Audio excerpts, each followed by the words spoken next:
Jadi sebenarnya titik terendahnya itu pas awal baru mulai bang. Awal ya? Ya, jadi setelah kita tadi yang udah aku ceritain, kita udah ngasih tester, kan akhirnya kita day one nih bang, kita jualan nih. Hari pertama kami jualan, gerobaknya tabrakan bang. Allah. Jadi itulah titik terendah ya bang. Iya. Jadi down ya? Ya langsung, nah itu kan kita mulai pertama kali keliling itu, kita mau nyari pasar di Car Free Day bang. Iya. Minggu kan. Kan itu pasti orang rame, Betul, terus betul. kita Haus masuk, juga ya kan? haus, kita tiba-tiba masuk, apalagi kan pada saat itu kan orang kopi keliling itu masih awam kan bang. Betul. Pada saat itu, karena orang tahu yang keliling kayak sekarang ya orang jualan ya bukan kopi kan bang.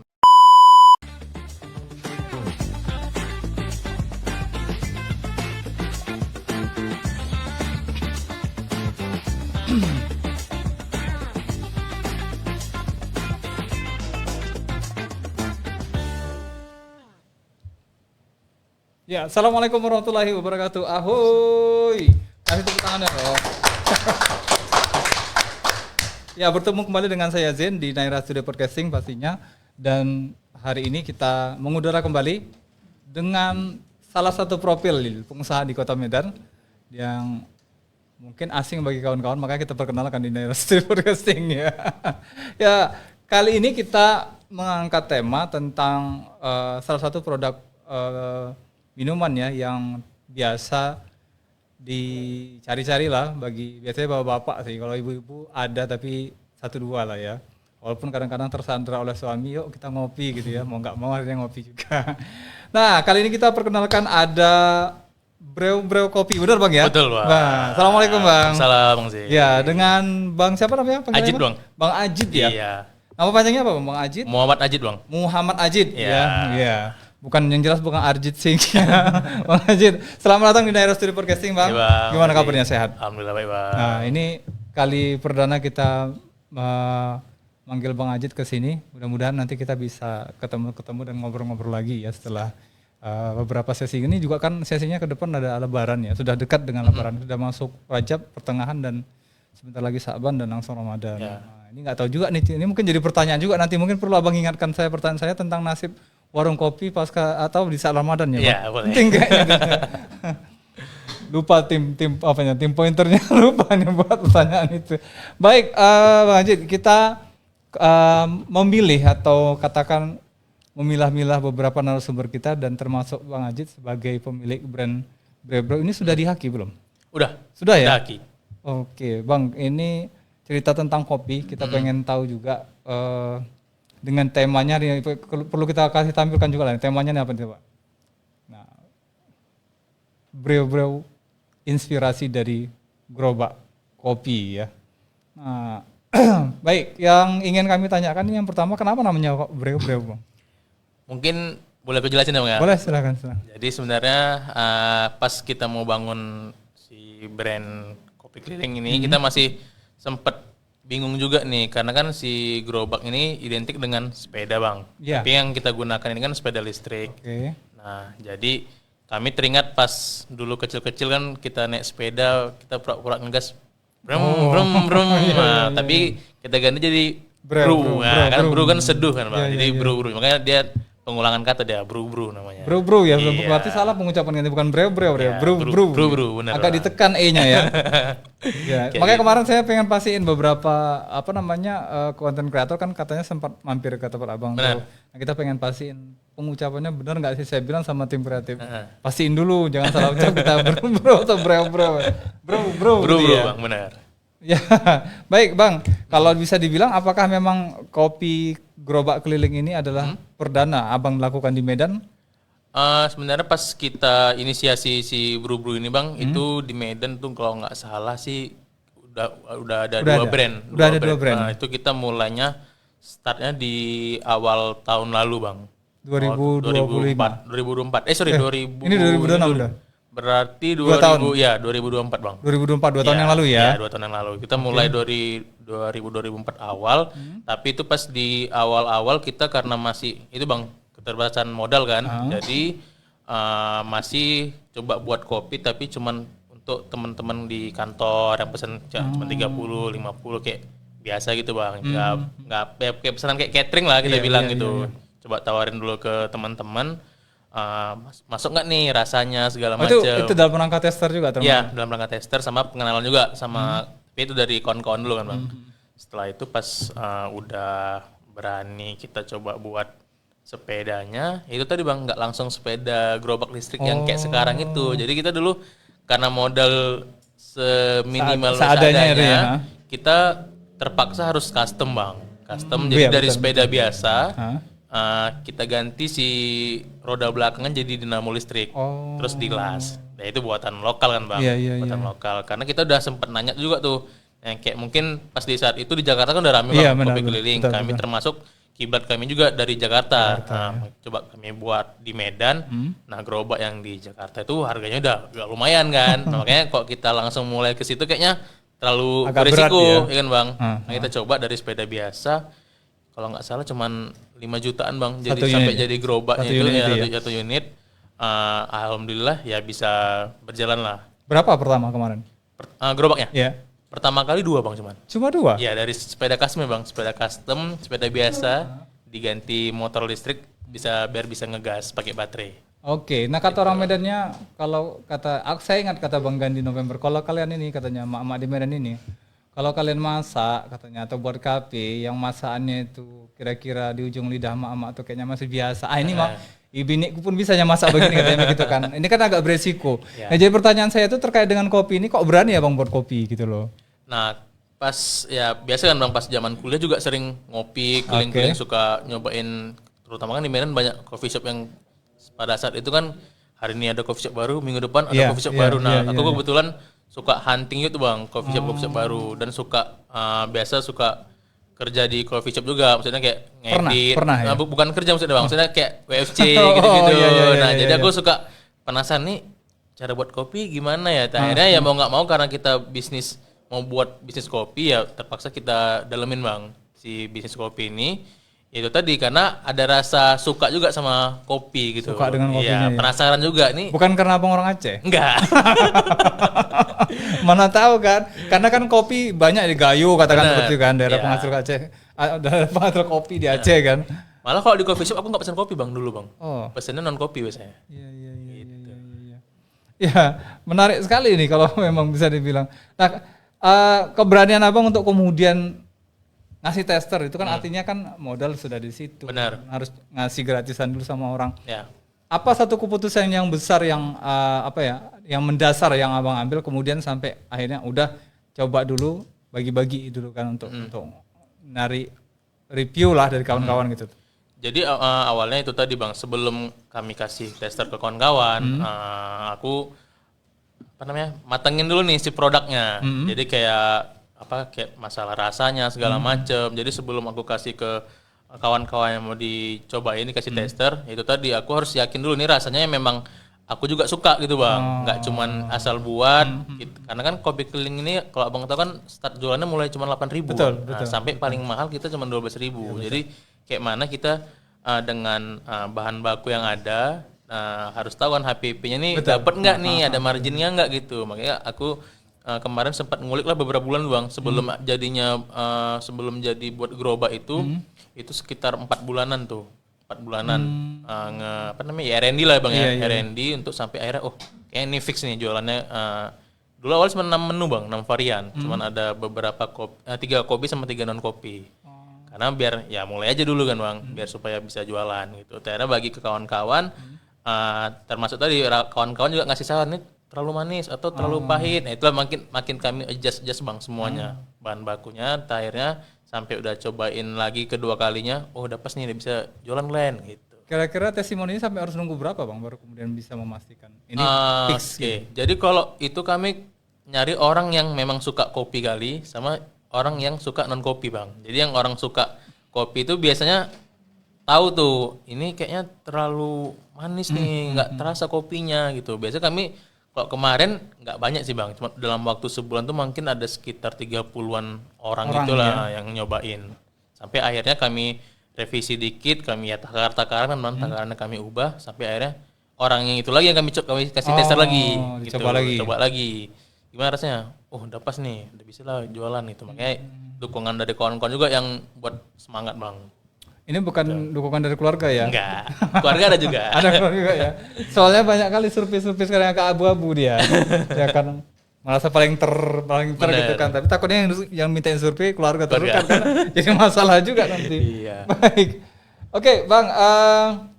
Kalau bisa dibilang Abang punya insting bisnis sejak kapan? Oke, jadi awalnya memang nggak utama dari bisnis kopi sih Bang. Jadi nggak ada basic F&B sama sekali awalnya. Jadi bisnis pertama itu fotografi dulu, malah jasa kan Bang. Iya. Itu dari SMA sempat ikut lomba foto, ikut jadi juara sampai akhirnya buka studio foto Bang. Sampai sekarang juga masih jalan masih ada ya? Ruang studio namanya. Nah, aku juga kebetulan ngulik-ngulik tentang desain juga Bang, desain, marketing. Jadi kayak semua yang di kita berbisnis kan nggak jauh dari digital marketing ya Bang. Betul. Jadi kayak karena apalagi di zaman sekarang serba online, ya desain itu paling utama, paling dicari sekarang mau desainer gitu Bang. Jadi kayak makanya di Instagramnya Bru termasuk kayak di cup-cupnya ini kita yang desain sendiri semua Bang, nggak ada dipendorkan ya? Nggak dipendorkan, jadi kita desain sendiri semua. Jadi itu fotografi dan desain grafis itu termasuk modal juga sih Bang, dalam menjalankan sebuah usaha gitu, apapun usahanya. Iya. Nilai tambah jualnya nilai tambah, di situ ya? Bener Bang. Baik, kalau yang di tiga di depan kita ini apa nih rasanya Bang? Ini ada peach cold brew Bang. Ini cold brew, ini apa dah? Saya kurang paham kali istilahnya ini. Kalau cold brew itu dia nggak pakai mesin kopi Bang. Jadi dia bubuk kopinya diseduhnya pakai air dingin. Oke. Terus didiamin selama kurang lebih dia 24 jam. Oh, lama ya?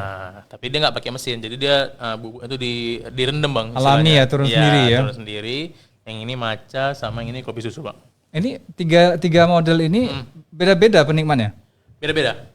Segmented semua Bang, tapi kalau kami sih kopinya itu lebih banyak Gen Z sih Bang. Yang penikmatnya Gen Z rata-rata. Emang udah dibuat profil audiensnya dulu atau gimana sih? Memang udah pas dari awal memang segmentasi kami ya Gen Z Bang. Gitu. Gen Z. Jadi karena memang itu kopi keliling ini sebenarnya hadir kan karena orang nggak punya banyak waktu Bang untuk dia harus datang ke coffee shop, beli coffee shop. Ini Abang konsepnya kopi paste nggak ada yang di Jakarta atau memang pribadi jujur? Sebenarnya kalau kopi paste pasti ada kan, ada kita ngambil kan Jakarta. Filosofi ya istilahnya. Ya, Jakarta kan salah satu ini juga Bang, inspirasi juga kita Bang. Cuman ada beberapa modifikasi yang kita buat supaya bisa masuk di pasarnya Medan gitu kan Bang. Karena ya Medan pasarnya banyak, tapi itu tadi banyak juga coffee shop yang hari ini buka rame, nanti 3 bulan setelah udah honeymoon phase-nya selesai nanti udah sepi gitu Bang. Itu kami sangat jaga sekali tuh.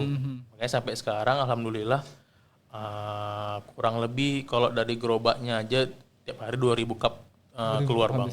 Nah tadi kembali kepada Gen Z ya Bang, melihatnya betul-betul dari mana kok bisa detail seperti itu?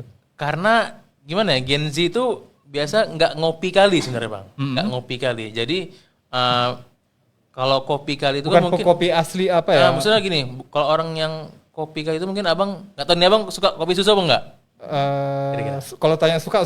Tapi nggak terlalu. Iya, nggak terlalu. Jadi kan kok kita di coffee shop kan ada kayak specialty coffee kan Bang, yang memang pakai manual brew segala macam. Nah, Gen Z ini simple Bang. Dia maunya dia bisa ngopi tapi nggak yang terlalu berasa kopinya, jadi kayak dia nggak minum kopi gitu Bang. Nah, tapi dia tetap dapat lifestyle juga gitu, tanpa harus dia datang ke coffee shop keluarin tenaga lagi ke sana. Nah kita hadir nih, gerobaknya yang datang ke dia gitu. Makanya ya kan Gen Z kan kadang mageran kan Bang orangnya. Iya benar. Makanya gerobaknya yang datang ke tempat dia. Harus ada filosofinya tuh. Gerobak mager ya.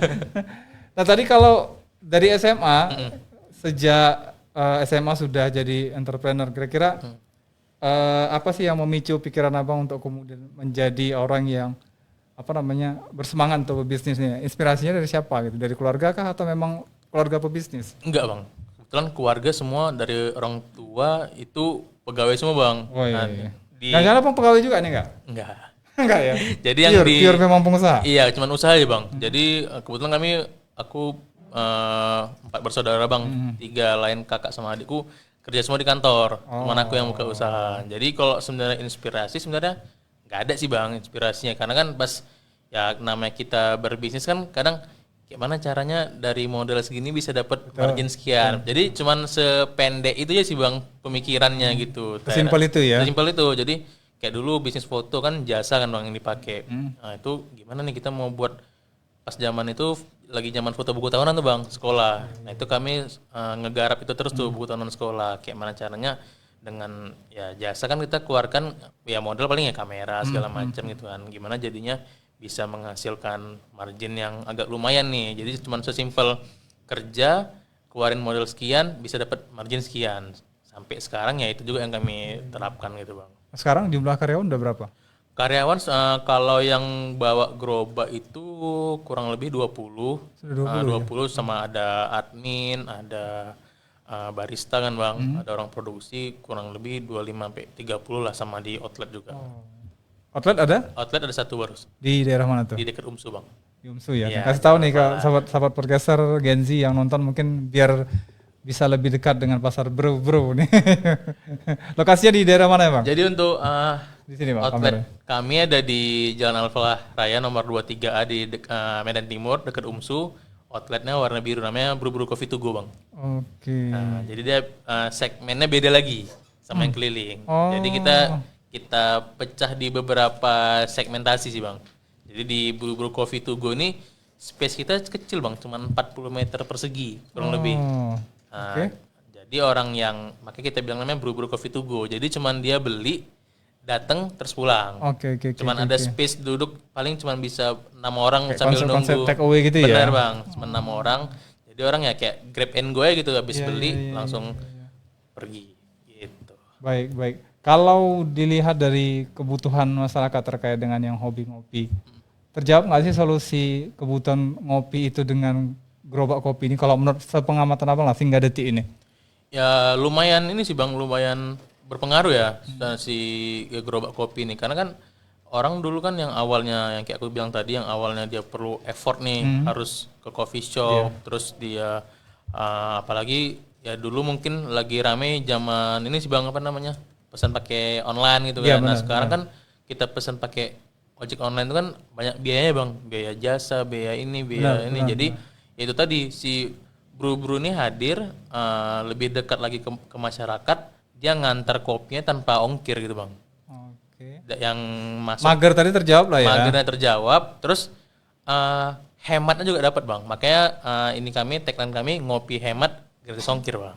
Artinya menurut Abang dengan konsep katakan maaf misalnya ojek online ya, yang sekarang itu juga enggak menjawab efisiensi kebutuhan ekonomi bagi yang suka ngopi ya? Oke, sebenarnya menjawab juga. Itu tadi kalau misalkan dia mau gratis ongkir kan dia misalkan Bru nih, mungkin dia agak nunggu beberapa waktu lah bisa sampai ke tempat dia. Cuman kalau pesanan ojek online kan dia lebih ke pribadi kan Bang. Dia pesen, ya udah pesanan dia itu cuma untuk nganter untuk dia aja gitu. Sementara kalau kami kan ada beberapa customer yang harus diantar dulu, baru bisa nganter ke tempat yang order tadi. Atau Bru sudah punya aplikasi khusus untuk pesan kopi? Udah Bang. Sudah ya? Ya, jadi sekarang Bru per Agustus kemarin Bang, udah launching di App Store sama di Play Store Bang.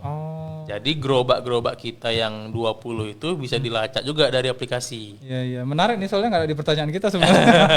Karena kepikiran memang tadi kan bahwa jujur saya bilang ketika orang menggunakan jasa ojek online untuk membeli produk tertentu, dia mungkin hemat dari segi waktu. Benar. Tapi dari segi biaya akhirnya relatif kan orang bilangnya kan.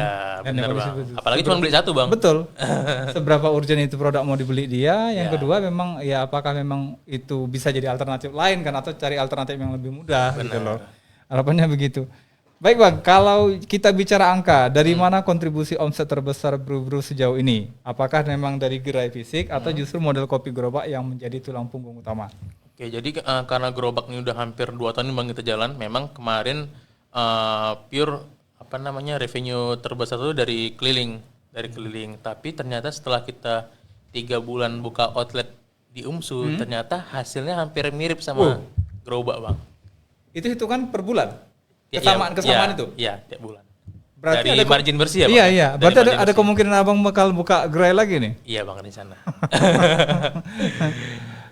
Menurut Abang faktor keberuntungannya itu dengan gerai itu karena memang titiknya strategis atau peminatnya memang membutuhkan jenis kopi ini?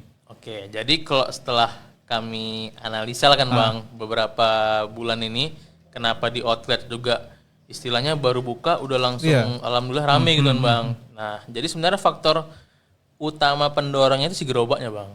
Oh. Nah, jadi kan si gerobaknya ini kan udah hampir 2 tahun nih mengelilingi keliling-keliling Medan. ya, notice orang akhirnya ya. Notice orang tahu nih gerobak warna biru, buru-buru. Nah, jadi ketika dia buka sesuatu yang baru, itu sebenarnya gampang kali kita untuk nge-grab audience tadi Bang. Nah, ke situ. Jadi setelah kami pelajari kayak gitu, jadi karena kan kami keliling dulu baru buka outlet. Ada juga orang yang ya punya outlet dulu baru keliling. Nah, gitu. Jadi kan itu udah hal yang berbeda kan Bang. Kok kami istilah kami udah keliling-keliling udah masuk-masuk ke gang-gang mana gitu kan Bang. Sementara yang lain dia satu tempat baru keliling gitu kan. Jadi orang mau mengenalnya mungkin agak butuh waktu lah gitu. Ini karena udah kami bangun selama setahun. Jadi itu tadi si gerobak itu sebenarnya marketing kami juga tuh secara nggak langsung gitu Bang. Brand awareness-nya dapat ya. Bener, brand awareness-nya dapat dari gerobaknya. Nah, kalau boleh bocor Bang, kira-kira omset satu hari berapa sih? Satu gerobak aja, kira-kira satu gerobak. Jadi di gerobak itu kurang lebih muat 150 sampai 170 cup Bang. Nah, itu kita jual harganya kan 8 sampai 12 ribu tuh harga kopinya.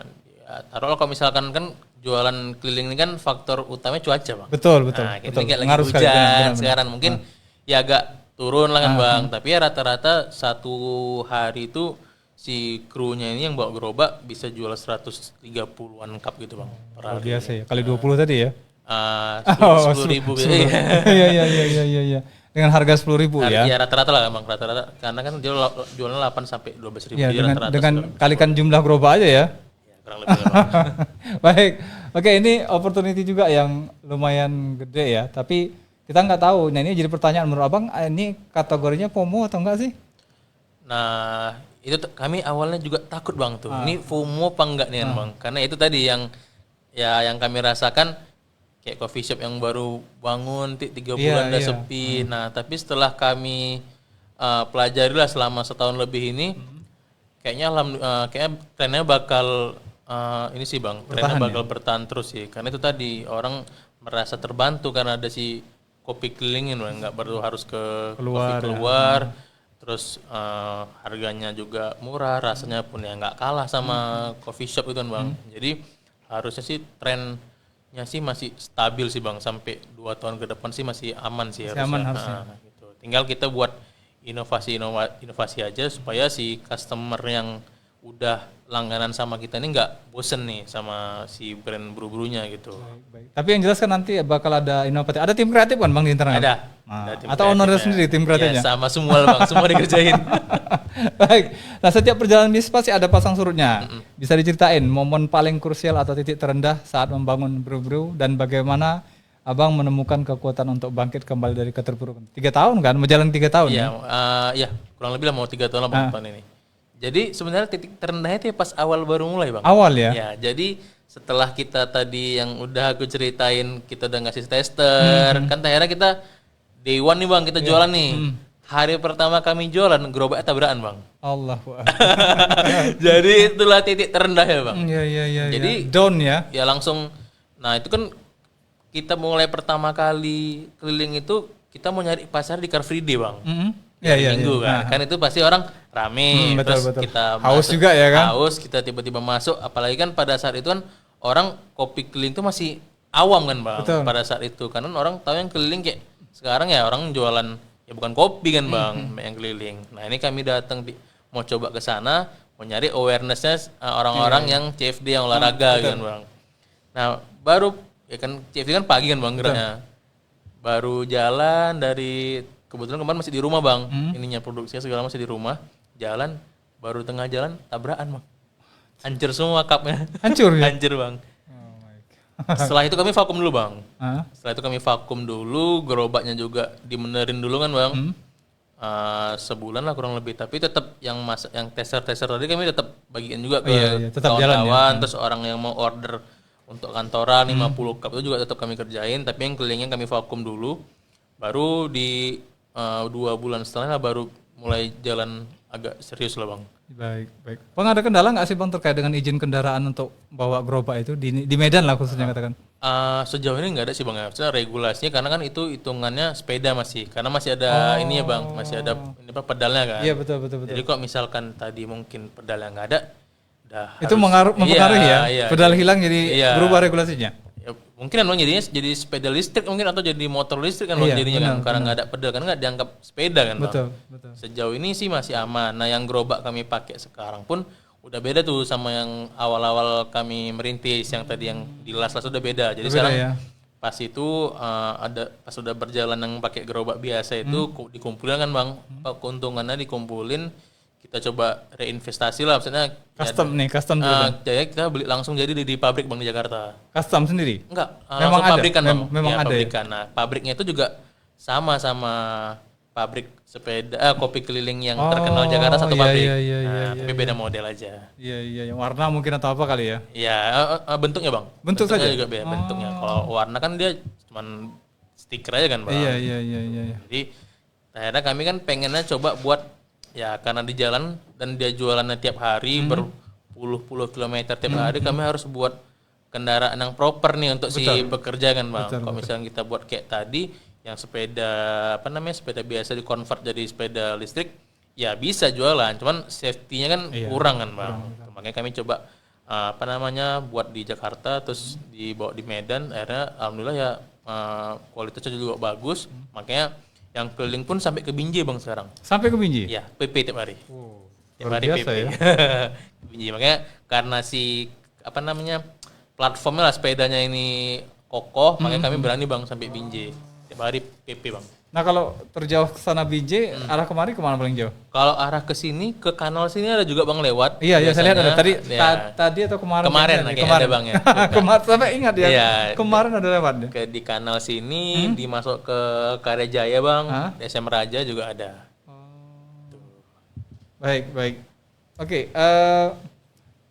banyak UMKM nih menganggap proses sertifikasi halal itu rumit. Saya kemarin sempat baca sekilas dari tim.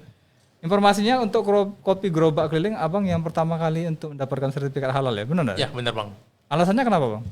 Ya karena kan orang jualan keliling ini pengen make sure juga nih bang, kan kita nggak punya tempat nih. Kayak mana meyakinkan calon pelanggan kita nih yang dia minum nih aman nih, gitu. Kalau misalkan orang datang Ini berdasarkan pengalaman pribadi atau memang ada testimoni? pengalaman pribadi sih bang. Nah, jadi kok kayak orang kan, aku sih berpikir sendiri sih bang, ini orang kita jualan keliling, kan dia nggak tahu nih rumah produksinya di mana segala macam. Jelas nggak nih? Kayak mana kita cara meyakinkan orang bisa yakin untuk beli produk kita, sementara orang nggak tahu nih tempat produksinya gimana, halal apa enggak, bahannya apa kan bang. Kalau misalkan coffee shop kan mungkin orang yang ada tempatnya, ditengoknya tempatnya bersih, gitu kan bang. Nah makanya kami kemarin langsung di awal kita cobalah buat sertifikat halal gitu kan. Gimana sih prosesnya, kami coba hubungilah ada pihak nggak salah namanya Badan Penjamin Halal, Penyelia Halal apa gitu bang, zaman sekarang kan ada itu, bukan yang dari MUI-nya. Nah yaudah di sertifikasi, di audit kan bang, dicoba buat dari awal proses pembuatan, terus bahan baku yang dipakai juga harus sudah bersertifikat halal gitu, hingga akhirnya keluarlah si sertifikat halal itu bang. Ya karena memang banyak sekali kan minuman sekarang itu yang viral-viral tapi nggak tahu kita status halal ya. Bahkan informasinya produk bahan bakunya itu impor lagi. Benar. Kan? Ngerasa juga ya. Ngerasa bang. Iya. Kalau dari pengalaman abang sendiri terkait dengan telah tersertifikasi halal itu ngaruh nggak sih ke demand makin tinggi atau biasa-biasa aja? Jadi nilai tambah sih bang. Jadi nilai tambah karena pas kemarin kita buat ya itu tadi kayak bang bilang, baru kopi keliling pertama nih yang punya sertifikat halal, karena memang kami concern kali masalah si halal ini kan bang. Karena itu tadi, karena mikirnya ini orang bakal yakin nggak sama produk kita, nanti ada pakai bahan yang non halal pula gitu kan, walaupun penyedapnya gitu ya. Itu kan orang mikirnya gitu kan bang. Iya. Makanya kami udah ditekankan tadi di semua gerobak kami pun ada stiker halal, di aplikasi ada halalnya, di menu ada halal, jadi orang pun yakin gitu bang. Baik. Oke, kita pengen tanya nih, dari tadi sampai 20 karyawan. Ada briefing nggak sih setiap perkapan gitu? Kalau briefing kami tiap sebulan sekali bang. Sebulan sekali. Nah, kalau pengen tahu lebih jauh dari situ, kira-kira apa habit yang abang bangun di tim dan di usaha yang ada saat ini agar kemudian ini bisnis bisa bersaing ke depan, bisa lebih menonjol dan merasa memang timnya itu solid dan lain sebagainya mungkin. Bisa dikasih tipsnya ini kepada beberapa teman-teman UMKM mungkin sahabat Podcaster di luar sana yang mungkin butuh juga insight itu. Oke, jadi di usaha kopi keliling ini yang sebenarnya problem paling utama SDM, Bang. Problem paling utama SDM. Jadi ya karena ya nggak tahu ya, mungkin anggapan orang di luar itu kopi keliling itu mungkin ya kita dalam tanda kutip ya pekerjaan yang gimana ya, misalnya si bawa yang bawa gerobak ini kan, Bang. Jadi kami membuat kami manggilnya brukru, Bang. Brukru ini si penjual kopi keliling yang bawa gerobak ini punya pride tersendiri sama tempat dia kerja gitu. Jadi ini bukan sekedar kopi keliling biasa nih. Kita juga kita coba buat si yang bawa gerobak ini bangga nih kerja di tempat kita gitu, Bang. Karena memang itu tadi turnover karyawan di tempat kami di kopi keliling itu lumayan tinggi awalnya, Bang. Awalnya lumayan tinggi. Tapi akhirnya kan ya pasti kan kok kopi keliling ini kan orang mikirnya ini gajinya berapa sih gitu kan. Akhirnya ada beberapa pola lah kami perbaiki kan, Bang, sampai sekarang ya krunya yang kerja udah paling lama hampir 2 tahun, Bang. Sekarang ada yang hampir 2 tahun. Jadi itu tadi kami coba walaupun kita kopi keliling tapi kita punya rasa bangga sendiri sama tempat kerja kita. Itu dimulai dari si karyawannya sendiri kan, Bang. Jadi kayak karyawannya jangan mentang-mentang kerjaannya keliling kena matahari, pakaian pun asal-asalan.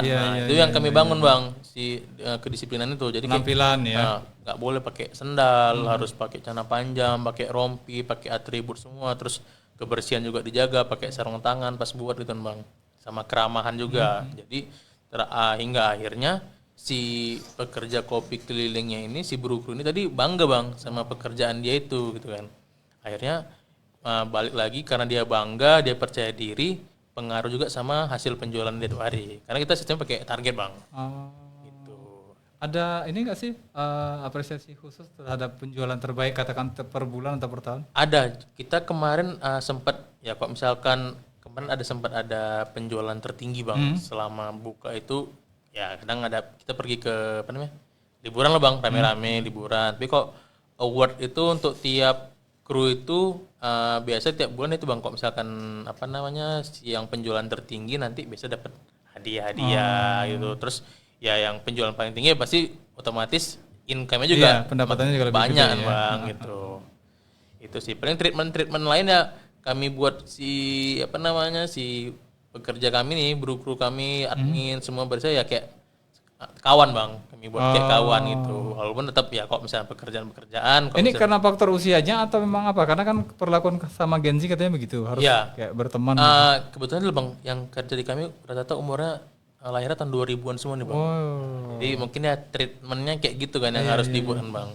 Jadi kayak lebih ke santai, tapi tetap kalau misalkan memang ada salah ya tetap ya sesuai aturan di tempat kerja lah gitu.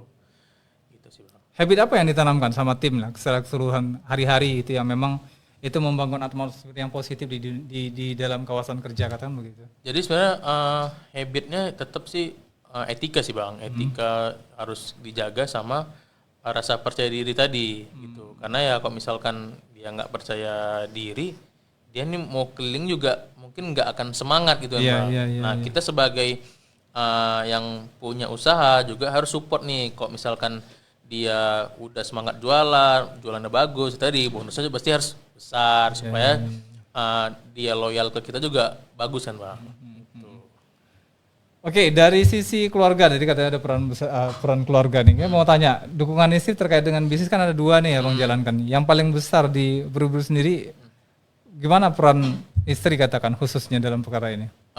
Istri juga membantu kan, Bang, di usaha ini orang tua juga membantu karena memang di awal memang nggak ada niatan jadi entrepreneur atau buka usaha kan, Bang. Memang juga di keluarga juga nggak ada dibatasin harus jadi ini harus jadi nggak ada. Jadi memang sejalannya aja gitu. Dan istri juga support juga nih, misalkan ya kadang kan ada masukan dari kawan-kawan juga, Bang, jadi sampein ke aku, nanti aku sampein ke tim yang lain di kantor gitu-gitu. Jadi ya saling support semua sih, Bang, orang tua sama istri juga gitu. Baik. Oke, setelah Briblu sekarang existing ya, meledak seperti sekarang. Apa Alhamdulillah, mimpi Bang. paling gila yang ingin Abang wujudkan selanjutnya? Dan siapa saja yang ingin Abang ajak untuk mewujudkan mimpi besar itu kira-kira? Oke, jadi sebenarnya mimpinya kok mimpi besar banyak sih Bang, mimpi besarnya kan. Cuman bertahap lah. Ini yang tadinya dari yang keliling kita coba buka outlet Oke, nih. Nah, outlet kecil itu kan kami buat supaya gimana caranya outlet kecil ini bisa generate revenue sebesar-besarnya nih. Betul, Ya, misalkan kopi keliling kopi shop lain bisa jualan 200 cup sehari. Nah, ini kita kedai kecil gini bisa nggak jual 200 cup sehari kan Iya, Bang? iya, Jadi iya. kemarin jadi challenge kami juga. Ternyata bisa kan Bang? Karena kan ya semakin kecil tempatnya, operasional costnya semakin Iya, kecil, jadi balik modal kan makin cepat, Cepat, ya. bisnisnya jadi makin sustain gitu kan Bang. Nah mungkin kedepannya kami mau coba hal-hal yang agak lebih menantang lagi kan Bang, yang tadi kedai kecil mungkin habis ini kami mau coba yang lebih ke coffee shop lah Bang. Kopi shop yang agak lebih gede ya? Ada agak lebih gede, sama mungkin nanti ada makanannya. Oh. Nah tapi karena di tempat sekarang ini nggak ada makanan Bang, Hanya kopi saja ya? hanya kopi saja. Jadi orang karena dekat kampus, anak-anak kampus ini boleh bawa makanan dari luar Bang. Nah, kalau coffee shop lain kan beda Bang, Betul, nggak betul, boleh betul, bawa makanan betul, dan minuman dari luar. Kalau kami nggak boleh bawa makanan dari luar aja, karena nggak ada nyediain makanan. Benar. Biar ada kawannya ya? Biar ada kawan. Nah, jadi makanya habis ini mungkin kami coba itu Bang, yang lebih agak besarnya dikit, ada coffee shopnya. Kalau mimpi besarnya kalau bisa ada drive thru-nya gitu-gitu kan Bang. Cuman ya bertahap kan Bang. Habis ini kami mau coba itu tadi buat yang ada kafenya lah, kita bilang gitu. Kalau Abang lihat dari segi kondisi sekarang ini kan bisa dibilang daya beli masyarakat turun ya? Terkait dengan optimisnya Bang terhadap mimpi besar dan apa yang sekarang digeluti, gimana membangun tetap optimisme yang tinggi di tengah-tengah kondisi ekonomi sekarang, apalagi terakhir ada bencana kan? Benar. Gimana nih pandangan Abang sendiri? Jadi karena segmen itu kan bisa ditentukan dari harga jual gitu kan Bang. Iya, betul. Nah kebetulan ya karena harganya juga paling mahal 12.000 kan, jadi harusnya semua kalangan juga bisa ini ya bisa menikmati kan Bang. Artinya itu kategori uang kantong jajan lah ya? Iya bisa menikmati. Terus ya kayak kemarin efek kayak ada bencana atau daya beli turun itu sebenarnya kalau di kami sih alhamdulillah stabil-stabil aja Bang. Stabil ya? Nah, karena itu tadi ya mungkin karena ada layanannya yang Iya, bisa sekeliling orang nggak tadi ya? cuman beli kopinya aja Bang, layanannya juga dia rasakan gitu kan. Jadi orang pun ngeluarin uang 8.000 udah bisa ngopi enak, diantar lagi kayaknya masih worth it lah gitu Bang, masih worth it lah untuk ngeluarin uang segitu untuk ngopi gitu. Terus juga segmentasi kami juga kayak kantoran gitu kan Bang, yang memang orang itu jam kerjanya susah keluar, makanya kami hadir ke sana datang langsung itu menjawab kebutuhan tadi Bang, menjawab kebutuhan tadi. Makanya dengan adanya kayak bencana kemarin sempat kami kena impact juga lah kan Bang, kan hujan banjir nggak bisa keliling. Iya, betul. Kami kemarin 2 hari kalau nggak salah nggak jualan tuh Bang. Nggak jualan karena pun yang customer yang mau didatengin pun rumahnya kena banjir kena banjir. Jadi kami Lebih dingin lagi itu daripada kopi dingin. bener. Jadi itu sih Bang, kalau ya insya Allah lah bisa terwujud, masih tetap optimis karena marketnya juga masih ini kan masih menikmati juga si kopi yang kami buat gitu, terus inovasi-inovasi yang kami buat tiap bulan. Jadi nggak monoton Bang, nggak cuma jual kopi tiap hari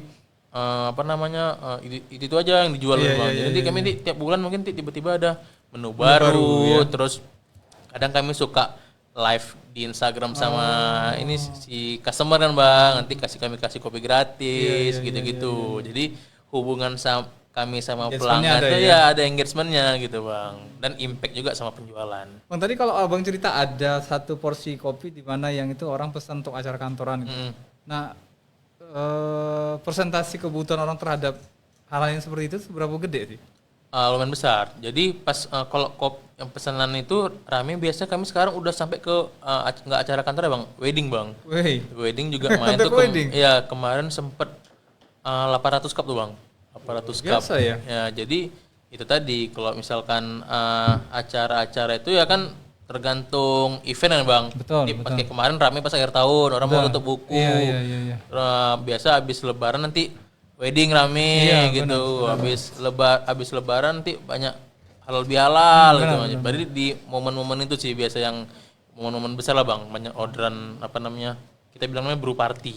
Brew party ya. Iya, Ini ide konsep munculnya brew party itu karena memang tadi karena bagi-bagi kopi ke kawan atau memang mau nggarap segmen ini juga secara khusus? memang menggarap segmen ini. Jadi ternyata ada habit di kantor itu yang kalau kami pelajari di kantor-kantor itu ada habit, misalkan ada satu orang ulang tahun dengan Bang. Betul, Dia mau traktirin kawan-kawannya. Iya, Nah, biasanya mereka kalau nggak beli langsung ke store kopinya atau pakai ojek online. Ya kalau dulu kan orang hobinya ke ayam-ayam itu Iya, kan. nah gitu kan. Nah, kami coba hadir jual 50 cup minimal. Oh, itu 50 cup Bang kalau yang mau party. Nah, setelah dia 50 cup itu free satu dan semua harga kopi jadi 10.000 Bang. Oke. Nah, jadi dia 500.000 dapat 51 cup kopi diantarkan tempat dia. Iya. Ini terpisah ya antara yang gerobak dengan yang antar khusus paket nih? Gabung Bang, bareng. Gabung ya? Ya, jadi misalkan nih di daerah tempat Abang nih, Aha.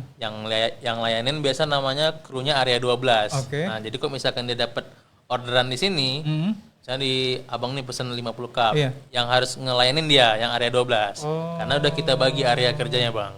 Jadi dari ke 20 gerobak itu udah ada area kerja masing-masing, nggak boleh masuk ke zona yang lain. Nah, semua gerobak kan kita bisa track kan Bang dari GPS kan, Iya. bisa kita track. Jadi kok misalkan dia keluar dari areanya tuh bisa dapat notif di di GPS kami gitu. Tapi ya karena kerjanya tim ya Bang ya, kadang ya itu saling membantu juga. Support, Misalkan si gerobak A udah habis nih, gerobak B masih banyak, itu boleh tuh si gerobak B ke area gerobak A Subsidi boleh ya, saling membantu Bang supaya dapat targetnya semua. Baik.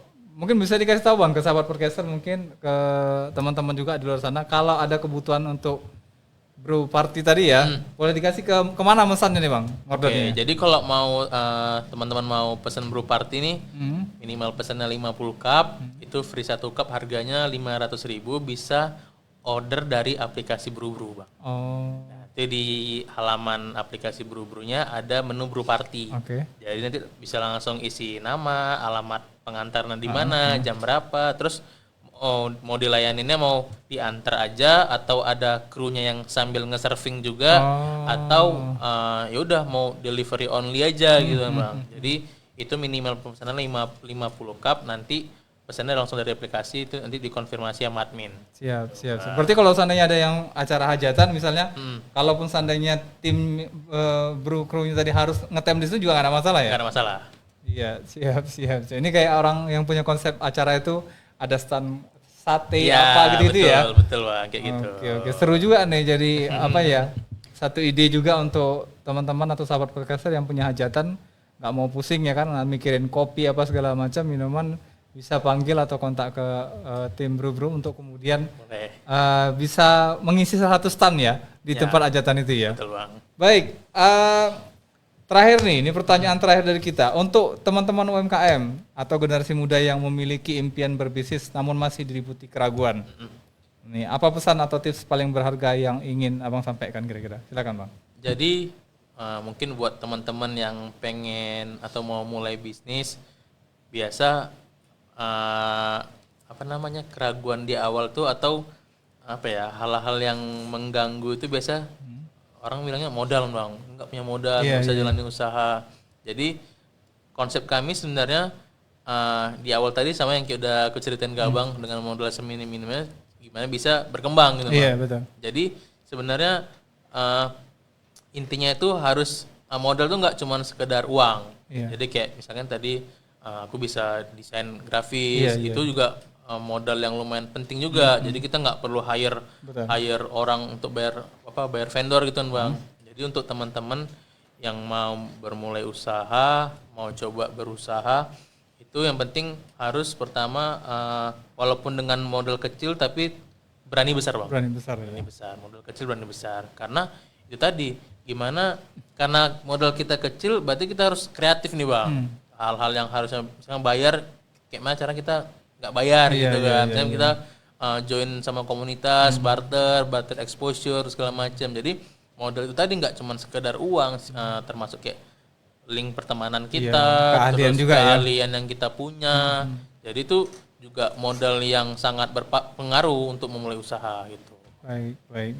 Oke Bang, terima kasih banyak nih Sama-sama, setelah Bang, hadir di Naira Studio Podcasting dan sudah memberikan inspirasi juga bagi sahabat podcaster khususnya Gen Z, penikmat kopi dan pengusaha-pengusaha muda yang berpotensi untuk kemudian bertumbuh dan berkembang ya. Yang punya ide, ya punya basic tadi kan kalau Bang